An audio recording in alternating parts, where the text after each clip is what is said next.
Good morning. Let me tell you a little story. Meet Emily, a product manager whose mornings follow a well-oiled routine. Wake up, shower, dress, have coffee, brush, and go. She has perfected this routine over the years, and she's proud of it. But today, oh crap, she thinks. Why, oh why, did that alarm not go off today? This has never happened. This cannot happen to me, Emily.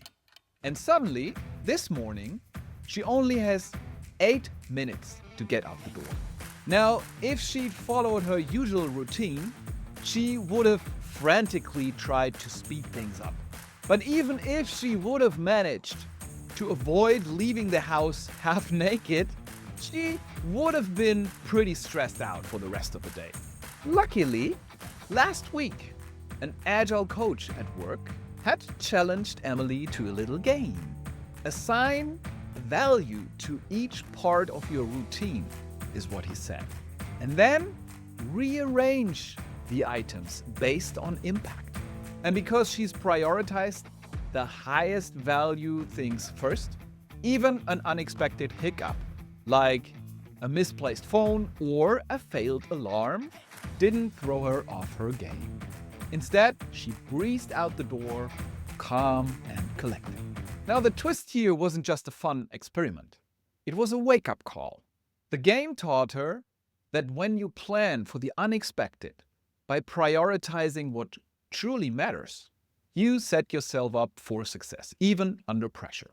The game morning routine helps product managers and product owners like Emily understand that prioritizing by value rather than by rigid chronological order can be a game changer.